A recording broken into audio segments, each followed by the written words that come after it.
Hello. This is so awkward. Is this the first time I've ever done face cam on YouTube? I think it is. So, hi. It's been a minute, or, 2 months, whatever. Before this video really starts, I figured that I had a teeny bit of I felt like I owed you all a bit of an explanation as to why I haven't been uploading, so this is that. And if you don't care, you just want to get to the video, I totally understand. Just go to, this time. I'll put it around this point of the screen, right there. That'll be the time you have to skip to. Okay? Okay. So if I were to give the 7-second summary, because it was a series on my channel that I quit because we get it. Get to the point. So where I've been basically is in this state of burnout and loss of motivation when it comes to making YouTube videos. This is an issue that I've been dealing with for probably close to a year now. And I could leave it just at that, but I have done a lot of thinking recently as to why I actually have felt this way towards YouTube in the past. And I think a lot of it has to do with this harmful mentality that I slipped into when I started with YouTube. Because my channel was growing at a ridiculous pace, right? I went from 0 to monetized in 2 months, and then it only took me 3 or 4 months later in order to get to 10,000 subscribers. And at that point, that sort of 12-year-old fantasy of being a YouTube celebrity, I think I let it take over. I genuinely thought that there was a legitimate chance that I could make this my career.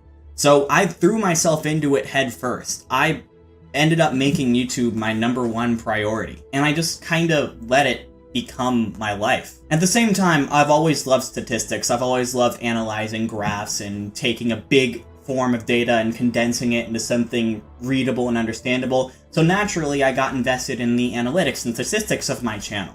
But I became obsessed with it, to the point where it really bordered on unhealthy. At some point along the way, I stopped making videos because I liked to make them, and I started making them because I liked to see the number next to my name grow. And I got used to this rate of channel growth where I was getting 1,000 or more subscribers a month, which I should have known was unsustainable, especially for the sort of niche audience I was going for. Because then my channel started to stagnate. My videos weren't doing as great as I used to do. I wasn't gaining hundreds of subscribers every time I posted a video. In fact, sometimes I would lose a few subscribers. I got into the mindset that if a video didn't perform as well as I thought it would, I was a failure as a content creator, and sometimes even as a person. And that's when the burnout hit really hard. When the numbers next to my name stopped getting bigger, I didn't see a reason to keep making videos. And that mindset has been really tough for me to break out of. Over the last couple months, I've been trying to get my priorities straight, as it will. I've complained about my burnout to close friends a bunch of times, and I've gotten some very generous offers from people who want to help me write my scripts or edit my videos, but I've turned all those people down, because that's not what I want to get out of YouTube. I'm not trying to build a business. I'm not trying to make a conglomerate enterprise within the Overwatch community. I just want to make YouTube videos. YouTube is a passion project for me, and unless something incredible happens, that's how it's gonna stay. And so, on that point, if I'm no longer feeling passion for making YouTube videos, I'm just gonna stop until I do. Though, to sort of make up for my inactivity on YouTube, I have been making semi-frequent appearances on Twitch.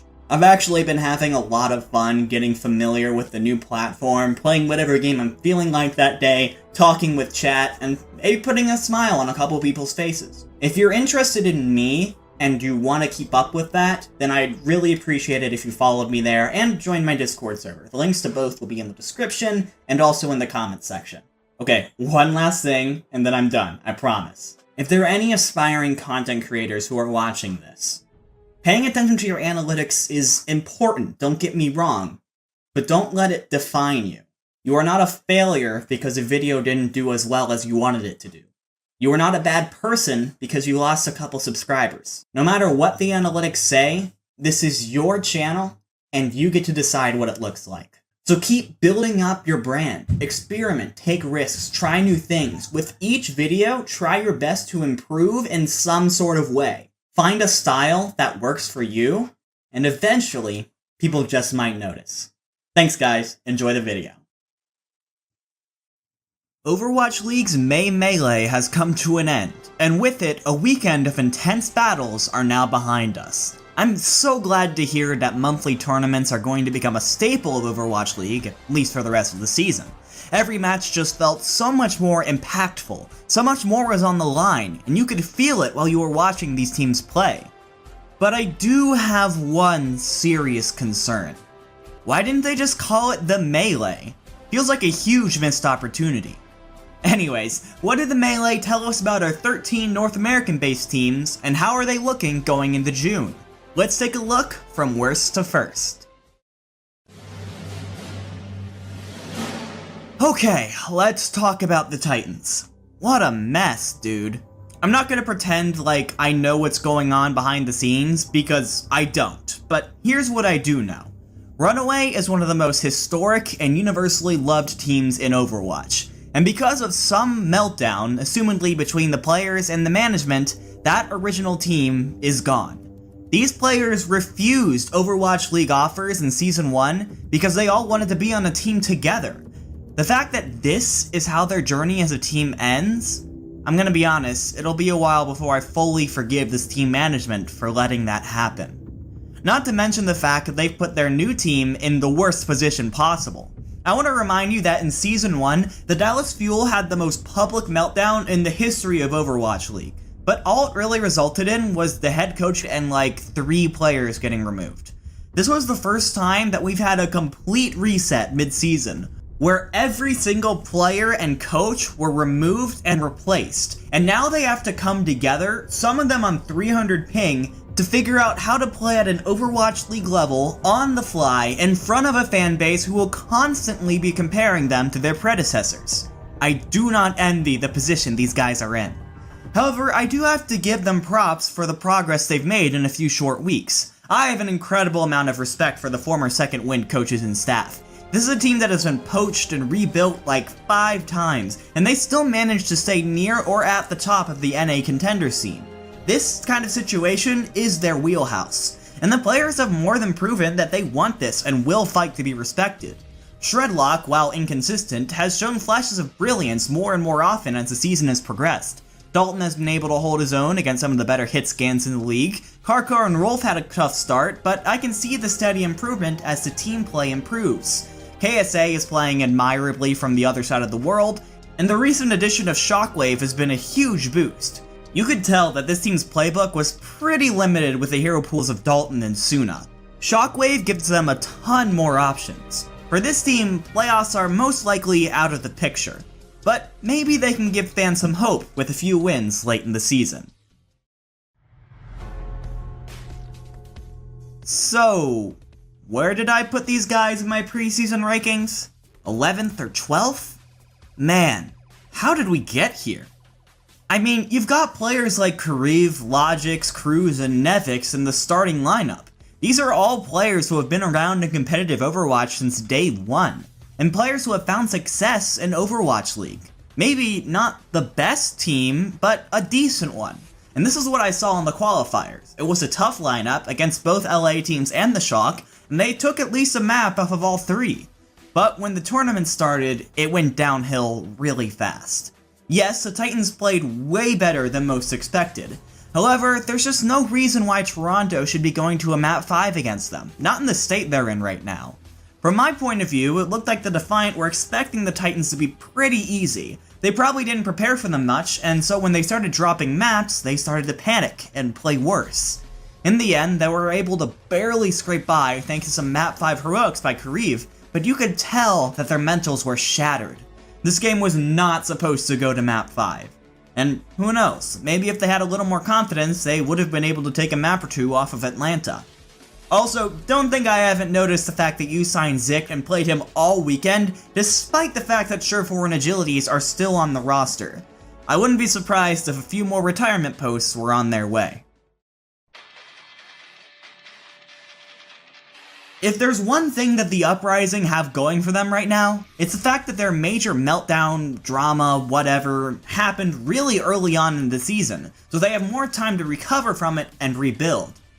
I'm not sure what the deal is with this team and hiring players who are sexual predators at best. But just like with the Dreamcasper situation in Season 1, I do have to give the team props for quickly taking actions against that player once the information became public.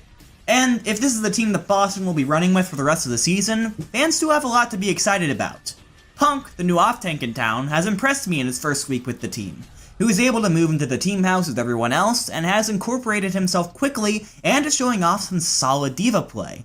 I wasn't super sure about Halo at main support when he first came on, but he's been improving at a steady rate. Colorhex has proven himself to be a pretty lethal Echo player, which is huge in a meta that appears to have a lot of it. Moonbong and Jerry have been nuts all season, and with what finally looks to be a stable team behind him, Fusions is once again showing that spark that he had in his first week of Overwatch League back in Season 2. With an upset win over the Gladiators going into the tournament, and a close map 5 against the 5th-seeded Eternal, morale for the Uprising has to be higher than it's been in a long time. Boston has a massive hole to dig out of if they want to make playoffs, but I wouldn't be surprised if they played spoiler to another team. Washington is in a really weird position right now, and I'm honestly not sure what to think. On one hand, this team has just let go of Corey and Stratus, their dynamic duo that captured many fans with both their personality and their play. With them gone, it feels like the team has lost a lot of what made them so fun to watch last season. In addition, the team made a very sudden decision, letting go of GM Ballin and Coach Bonnie. Again, I'm not an insider. I can't tell you why they made this decision, but it does rub me the wrong way. From an outside perspective, Ballin and Bonnie are two very experienced and well-liked people in this industry, and getting rid of them caused a lot of eyebrows to raise. Not to mention that the announcement for this was really ominous for no reason. To better prepare our competitive teams for success? What's that supposed to mean? But on the other hand, they got a lot of positive eyes back on them by bringing Janu and Stitch into the fold. These were the first former Vancouver players to be picked up by another Overwatch League team, and it was encouraging to see that even if that team is over, the careers of the players as individuals aren't necessarily finished yet. Now, the million-dollar question is, how will these players perform outside of the team that has housed them for several years at this point? I can't say I'm super optimistic from what I've seen from the Justice so far, but for right now I think it's too early to pass judgment. So, Hydration main tank, huh? Now, Hydration has been known as the ultimate flex player for a while now. This isn't the first time that the DPS main has flexed on the tank. He's even played Lucio before in an official match. But this time it felt different. This wasn't a weird gimmick strategy, something made specifically to catch the enemy team off guard. Hydration played main tank in all 4 maps of the team's match against Dallas. And at this point, it's pretty safe to assume that Hydration has taken the starting main tank spot for the time being. How must it feel to be Muma right now? Man, if I had to make an actual theory as to why this happened, I would say that Repel and Jexay are a very aggressive support duo. They like to get in there, get those poop kills, frag out, and that's awesome. Muma, on the other hand, has always played a more passive style of main tank, letting the enemy run into him. In the early season, we saw how they weren't compatible, and it was seriously hurting the team. Hydration, while less polished, has a main tank playstyle that complements their support line a lot better. I also wouldn't be surprised if it's a comms thing, because Hydration has always been a pretty quiet player. This might be opening the doors for Jexay or Raucus or someone else as the main shot caller of the team. And I gotta say, as a result, the team has looked improved with Hydration at the helm. Will it be enough to break out of the mid-tiers? As of right now, I don't think so. But props to the team for taking a chance. In Season 1 of the Overwatch League, the bottom 4 teams were the Shanghai Dragons, the Florida Mayhem, the Dallas Fuel, and the San Francisco Shock. Look at how far we've come, huh? The Dragons won the Asian Melee, we'll get to the Shock and the Mayhem near the end of the video, and the Fuel are still in the middle of the pack. In their defense, this is the best looking team that Dallas has fielded probably ever, all led by the DPS duo of Decay and Doha. Decay is that DPS hard carry on hitscan that the team hasn't really had since Effect, The dude is a living highlight reel every game he plays, and Doha pairs with him well as a more supportive but lethal player if you take your eyes off of him. Unfortunately, the rest of the team has been struggling to keep up with this level of play. The veteran experience of players like Gamsu, Note, and Closer can only get this team so far. And while Crimzo has been a solid flex support, it hasn't been enough to convince me that he can influence the outcome of a game by himself. Even with the small improvements they've made as of recent, Dallas' success still very much hinges on Decay getting at least 2 solo kills in every fight, and I just can't trust that kind of system in the long term. Now, with the Gladiators, we've entered a very weird section of NA, with teams who could potentially challenge for the top of the leaderboards if they weren't so goddamn streaky. I said preseason that this team's success hinged on getting players like Birdring and OG to realize their max potential. In some games it seems like they've done that, others not so much. The same applies for players like Mirror. The dude looks like a genius in some games but totally feeds in others. However, this team has something that the teams below them don't, and that's a solid, consistent core of players like Big Goose, Space, and Shaz. These guys will show up to every game and do their job well, and that guarantees that this team will always be decent. The issue is, of course, with their X factors. If everyone on this team is clicking, they can compete with the best. If they're not, then they're losing to the Uprising. I'll be watching this team to see if they can find any sort of consistency as the season goes on. Atlanta, you confuse me so much. This is a team filled to the brim with talent. With all of the world-class DPS here, it's frankly a crime that only 2 of them can start at once. The tanks and supports are no slouches either, most of them being returning players who found success in Season 2. This was a projected top 4 team in the preseason. Yet, here we are, losing 3-0 to San Francisco in the qualifiers, placing 6th out of 13 teams, and then losing to Florida in the quarterfinals despite some Rookie of the Year caliber performances from players like Edison. What's going on here? Did the preseason hype get to their heads? Do they think they can pull through and win from talent alone? Because what I see is a team that depends on solo carries to get through fights. And while any of their players can provide those solo carries, when they get down to it and face a team similar in skill level, they end up falling due to their inferior team play. Whatever the actual case is here, I hope that this is a wake-up call for the Reign. I truly believe that this team can become one of the best in the world, and I know that they believe that as well. You just gotta keep moving forward. So, I put the Eternal number 18 on my preseason power rankings. If anyone tries to convince you that I am a legitimate analyst, just make sure to point that out to them.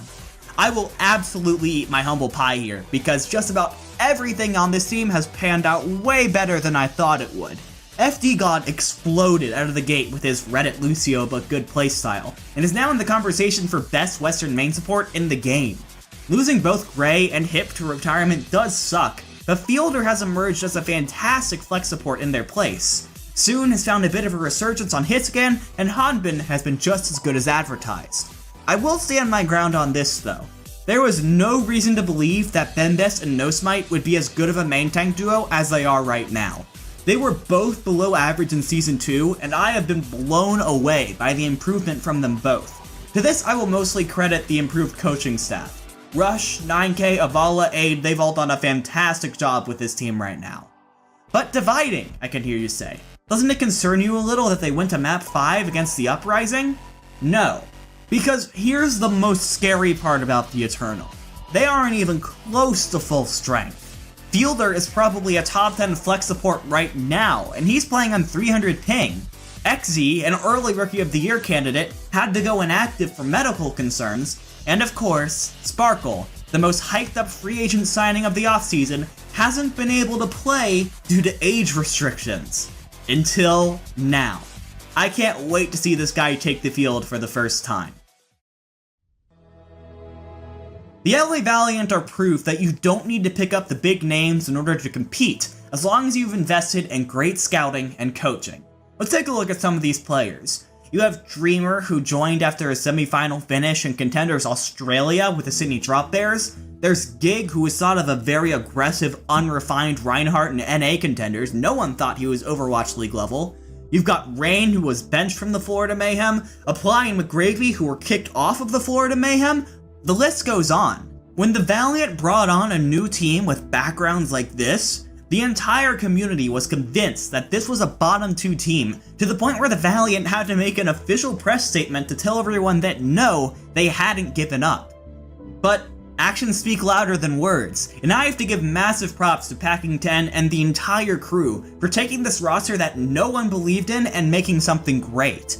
KSP, as advertised, has showed up to every single game this season, and has been the hit scan carry when this team really needs it. But it's not just him. Both KSF and Shax have done very well when they're in, McGravy is performing to the potential that we all know he can, Lastro and Rain have turned into a fantastic support line, and you have this really cool interchangeable main tank thing going on with the aggressive Gig and the more well-rounded Dreamer. It's been a joy to watch this second generation of the Valiant grow, and I have the feeling that they're not even close to their peak. This team is so stacked, it almost feels unfair. Like, you already had Poco, why do you need Fury as well? The fact that 2 of the top 5 off-tanks in the world are on the same team is just stupid. In addition, Philly is probably the best rookie support line out there with Alarm and Funny Astro, and the 2 are enabling Sato to finally reach the potential that the team has seen in him since Season 1. Not to mention the DPS line. The Fusion have done a fantastic job of rotating Carpe, EQO, Ivy, and Hisu around to fit the map, comp, or, I don't know, the horoscope? I go into every map having no idea who this team is going to put on the field, and I think that's awesome. And of course, I can't go on without mentioning the man himself, Chipsa. With a 100% map win rate, I think we can all agree that he is simply the best to ever play the game. But they fell short this time. Frankly, I think they underestimated and got caught off guard by the team that I'm going to be talking about next. But Philly isn't the kind of team to make that mistake twice. This is still one of the best teams in the world and a legitimate title contender. I, like many others, really doubted the Florida Mayhem and their number 2 seed going into the Melee. After all, their qualifying matches consisted of Vancouver, Washington, and Boston, 3 of the 4 lowest seeds going into this tournament. But if there's one storyline to be taken away from that weekend, it was the Mayhem legitimizing themselves as a contender in this region as they took out the 6th-seeded Reign and the 3rd-seeded Fusion. This weekend saw the rise of BQB.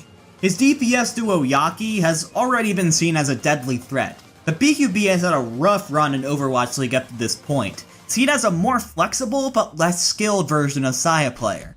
But over the course of the Melee, this guy stepped up, shutting down some of the best hitscan DPS in the world. This dude is legit, and I don't think he'll be overlooked anymore. What I was most impressed by, though, was the team play. The Mayhem were on the same wavelength all weekend long. They had a plan going into every map against every team, and they played it to a textbook level.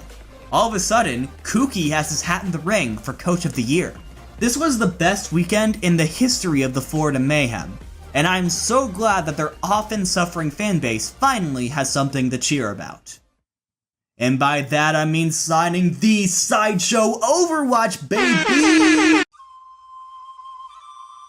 But in the end, they still couldn't dethrone the Kings. Even without their MVP, even without some key coaching, the Shock persist. I'm gonna say it at this point, the Shock have the best support line in Overwatch League, and it isn't particularly close. Violet's fraggy style of playing Zen and Baptiste complements perfectly with Moth and his unshakable patience. He doesn't go for frags too often, but when he does, it's a slam dunk.